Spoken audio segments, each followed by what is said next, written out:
Today we're getting into the latest Tesla news, including another round of big Tesla discounts, multiple Tesla vehicles leaked, FSD regulation updates, and more, so let's get into it.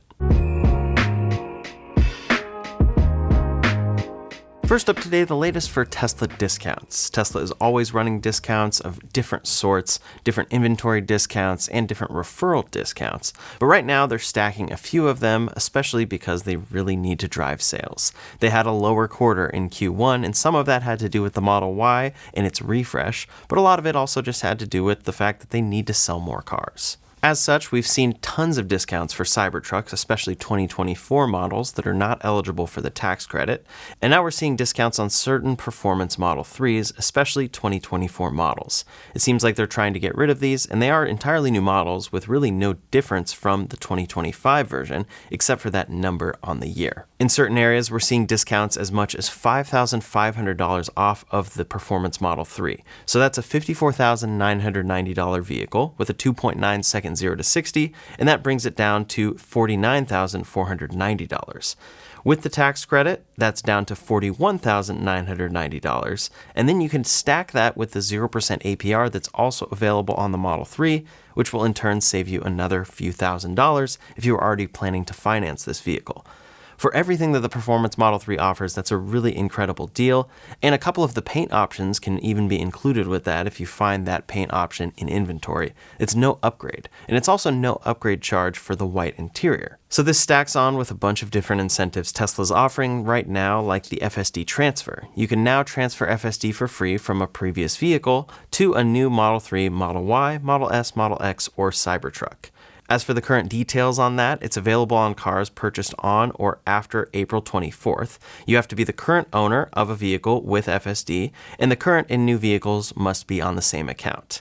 It doesn't seem that you can do this multiple times though, so if you've already transferred FSD to a vehicle, it doesn't seem like you can do it to another one. Their FAQ says, quote, "No, you can only transfer FSD supervised once from your current vehicle to a new vehicle delivered on or after April 24th, 2025. FSD supervised will then stay with the new vehicle." Others have indicated that you might be able to transfer this again, but it does seem pretty clear right there. In any case, there's no current word from Tesla on when this promotion will be ending. Usually they offer this and say it will be ending maybe at the end of the quarter or something, and that could be something they end up doing this time around again, but for now it seems like it's definitely in place. So if you've been wanting to upgrade your Tesla but FSD has been holding you back, you can now do that. And it's obviously Tesla trying to get some brand loyalty and get people to upgrade from their older Tesla vehicles. Similarly, for the Model Y, those who bought early Model Ys back in 2020 are receiving emails from Tesla for a $2,000 discount off of the refreshed Model Y.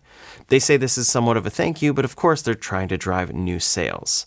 Then color options are included with the Model 3 Performance, and that white interior upgrade is also included, or, quote, "all paint configurations are included with purchase of full self-driving capability." So Tesla is doing a lot to drive discounts, but on the other side of things, they're raising prices in certain markets. Over in Canada, Tesla has increased new Model Y prices by up to 21% due to tariffs, and the Model 3 is up 15%. So these are pretty big price increases over in Canada due to the tariffs, and Tesla is specifically detailing explore pre-tariff priced inventory while supplies last. It seems like that will be a thing in certain markets, and it's something we're actually seeing from a lot of different companies, them specifying which cars are pre-tariff, and they want to drive that inventory to customers before this price increases. Back to discounts though, a big part about buying an electric vehicle often involves incentives. Of course, we have the federal EV tax credit, but then certain states have their own tax credits, and in New York State, they're expanding their Drive Clean rebate program with an extra $30 million, increasing the total funds for EV incentives.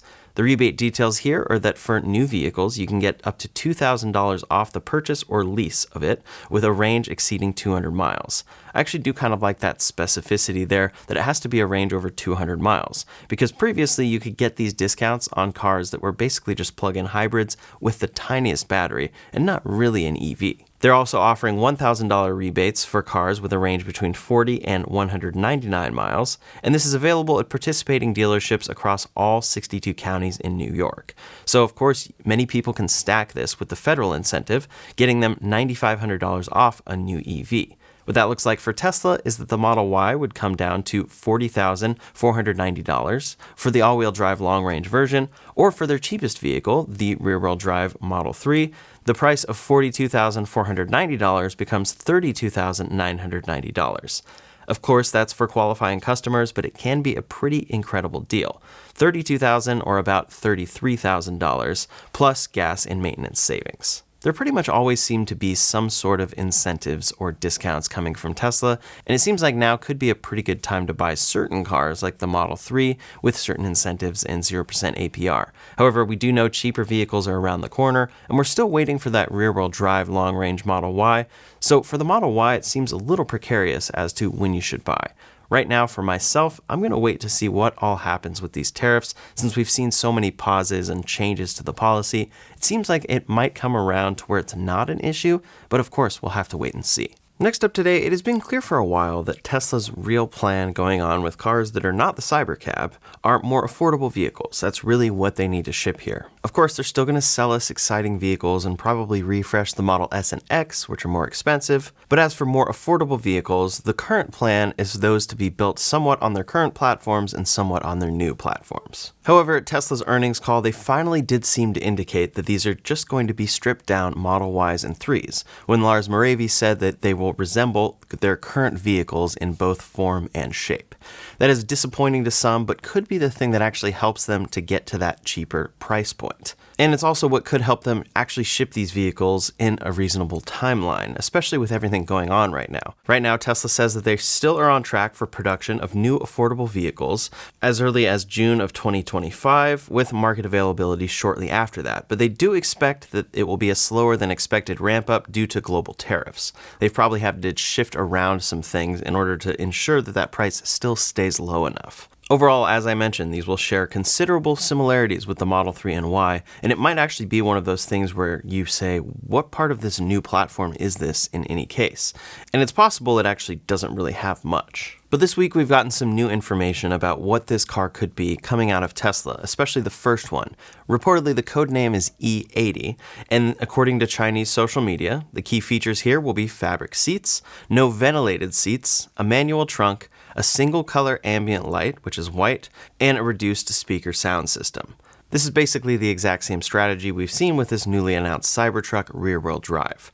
All of these are the reduced features there. But the big one here is this will feature a 55 kilowatt-hour battery, so that gives you a standard range vehicle that will come in lower than their current vehicles, which tend to be about 300 plus miles. As for a price here, converted to US dollars for the Chinese market though, this will be about $26,000 to $28,800. That's a really, really great price to see for this car, but of course it will be more in the US. Prices are generally lower over in China. So if we look at the price of the Model Y long-range all-wheel drive in China, it's about $43,000. Here in the United States today, it's starting at $49,000. So some rough math shows that that's about 14% more expensive. So looking at that same range of prices converted to US dollars, but what it might end up being in the US, we're looking 14% more expensive, so $29,640 to $32,832. If achieved, that's a really great range and finally gets Tesla into that range that they've been talking about for a long time, a $25,000 to $30,000 vehicle.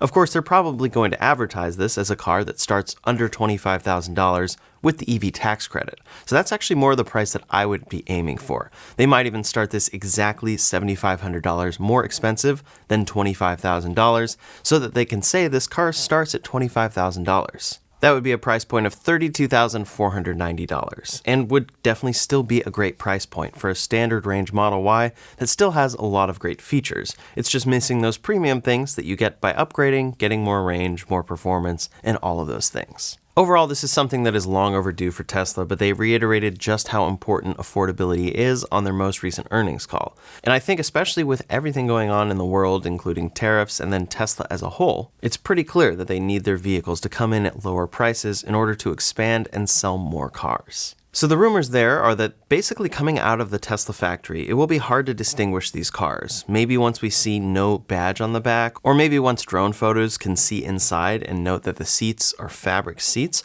we'll be able to tell that they've started production of these cars. But overall, they're going to look the same. However, at the same time, over at Tesla's Fremont factory, they are testing some covered-up cars. This car was spotted overhead, and many are extremely curious as to what this car even is. Could it be the vehicle that more have hoped for? Maybe a cybercab type vehicle with a steering wheel? Or is this just a cheaper version of the Model 3? Maybe they're changing something on the exterior that really will separate this car from their others. However, it is weird that they're covering it up to this degree. It could be something like the updated Roadster, or maybe the Model S refresh, but there is some reason they're covering this up, and if it was just simply the existing Cybercab coming out of their Fremont production line, they'd really have no reason to cover it up there. Also in Fremont, though, another car was spotted in the production line that was missing roof pieces. Some thought that this might be a smaller version of the Model Y or some smaller two-door vehicle, but when we look at the Model 3s that are sitting next to it, it really just seems to be another Model 3, but for some reason, they have not finished this one yet, and they've put it in line with other finished-out cars. But back to that covered-up vehicle, Tesla has long been rumored to be working on a Model Y with an extended wheelbase that makes it a true three-row SUV. Those reports have been saying it would come out of China, and reports now say it's coming very soon, to be released in May of this year. Reportedly, a one-week production pause is expected to be occurring right now at the end of April to prepare for this, and it's rumored to have 6 seats and be exclusive to the Chinese market. This would definitely make that third row of seats actually usable for Tesla, because right now you have to be very small to really utilize those seats, and the roof slope is just extremely low. So if they made this, it could be something that particularly expands that market, and then it gets you 6 seats. It is weird to hear that it would only be coming to the Chinese market though, because this seems like a vehicle that would be especially popular in the United States.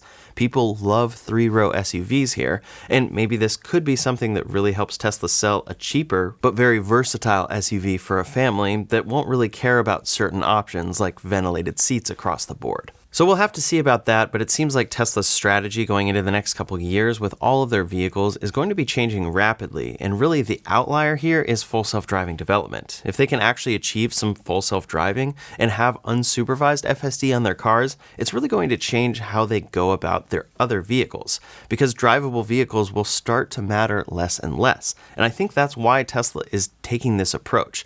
They think it's not really worth it to entirely ramp up a brand new vehicle, since they can just do alterations on their current ones to make them more applicable for certain use cases.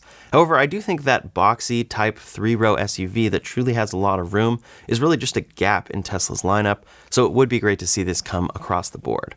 At the same time, while we're hearing these rumors, we've also seen Tesla out in the wild testing variations on the Model Y.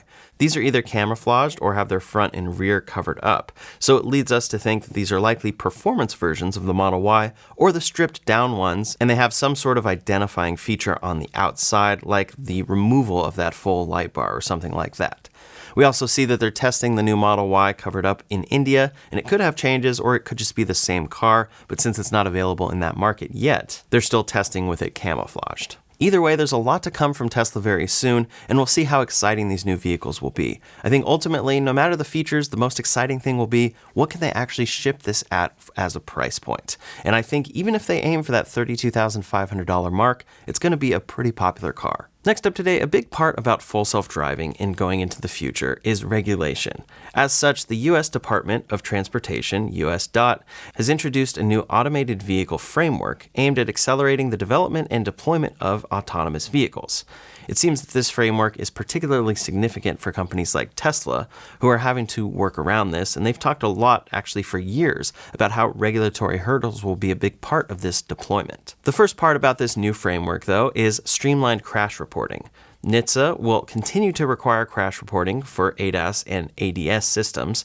However, the reporting process is going to be streamlined to focus on critical safety information, which reduces the burden on manufacturers without compromising safety. We'll have to see what those details are specifically, but it seems like that's probably going to be a good thing. Then they're expanding the Automated Vehicle Exemption Program, AVEP, which will allow domestically produced autonomous vehicles to petition for temporary exemptions from certain Federal Motor Vehicle Safety Standards, FMVSS. Now, hearing this initially may sound scary, but a lot of these things are very specific, like headlight size or what size bumpers need to be, and when they're out testing initial runs of self-driving cars, having an exemption from this could make sense. And of course, that exemption has to be improved each time, so it's not like these can just run crazy. In any case, this enables manufacturers to test and deploy innovative vehicle designs that may not totally conform to traditional safety standards.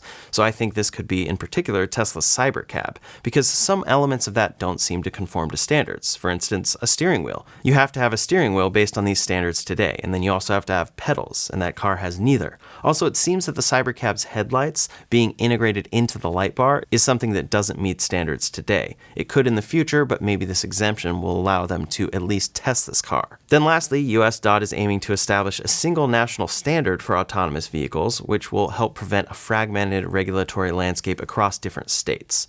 This unified standard would facilitate smoother employment and scaling of autonomous vehicles across the whole country.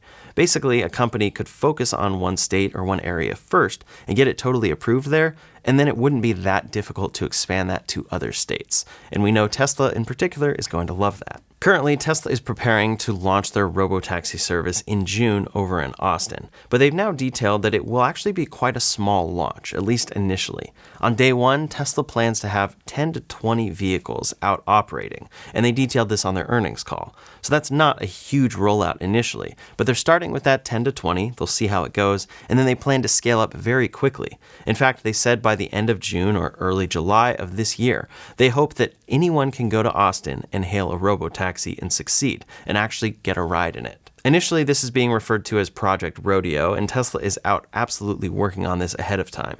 Their initiative involves approximately 300 test drivers out operating autonomous vehicles on city streets continuously throughout every day over in Austin right now. And that's one advantage that Tesla has, is you don't actually really know that they're doing this. It's just a bunch of Model Ys, so it really looks the same as customer cars, but they're actually out there validating this system in certain areas. We know that Tesla has also begun testing this with employees in both Austin and the San Francisco Bay Area, and they have approvals for conditional launches over in Texas and California. As such, they've been forming a remote operator team to assist with the Robotaxi service, ensure safety and reliability, and they've been testing a Robotaxi app through Apple's Test Flight among engineers in Austin and San Francisco. So they're definitely putting all of the pieces into place, and they're working on this very hard. But of course, they have to get over that hurdle to where it's fine that a Tesla engineer is no longer in the front seat of that vehicle, and an unsupervised drive goes incredibly well. Of course, we know headlines will run crazy if one of these Tesla vehicles, especially initially, gets in any sort of accident or problem in this launch of a Robotaxi service that many doubt is possible in the first place. So Tesla absolutely wants to avoid that. They, of course, succeeded in that regard at their We Robot event, but that was a closed lot at Warner Brothers that they spent weeks mapping ahead of time. This seems to be much more difficult to achieve over in Austin, and we'll see what that geofence ends up being at launch. I'm personally excited to see where all of this goes, but I do feel that by the end of June or early July, maybe a little bit early or a little bit of a stretch for anyone to be able to get one of these Robotaxis. But I would love to be proven wrong. Last up today, some updates from Volkswagen. Over at Volkswagen, they have a lot of great EV options, but especially over in Europe. Now they're expanding those with the ID Era, the ID Evo, and the ID Aura. They announced this at Auto Shanghai 2025, and these are specifically for the Chinese EV market. The ID Era is a full-size SUV with 3 rows of seats. It actually uses a range extender that makes it not a full EV, which uses a fuel-powered generator to charge the battery during driving, and it offers over 700 kilometers of additional range, plus 300 kilometers in only battery mode. So they say that this totals 1,000 kilometers of driving, but of course this is basically a plug-in hybrid. The ID Evo is a full-size SUV, which they say they aim at young, lifestyle-conscious buyers. It's built on an 800-volt platform, and it's equipped with high-performance zonal electronic architecture. Then the ID Aura is a compact notchback concept based on the compact main platform. It's designed specifically for China and incorporates AI-based high computing capacity for highly automated driving. So Volkswagen is definitely expanding here with their EV options in specific markets for specific customers, and I'm excited to see this expand. I was over in London and Luxembourg just last week, and I saw a lot of ID vehicles that I'm not used to seeing, and that's because they're not sold in the US. These included cars like the ID3, the ID7, and the ID5. All of them look pretty good, so we'll see how this rollout of these new 3 types of vehicles goes for Volkswagen and when they actually become available over in China. We know that the ID7's rollout in the United States was canceled canceled, but soon we should see the expanded rollout of the ID Buzz, and then eventually we may see something like the ID2 All. I'm really excited to finally see some small, compact hatchback EVs come to the United States, but it feels like it's always getting delayed. That's all the latest Tesla news for today, so in the meantime, if you want to see even more Tesla news, you can check out that video linked up here or in the description below. Thanks so much for watching, and I'll see you on the next one.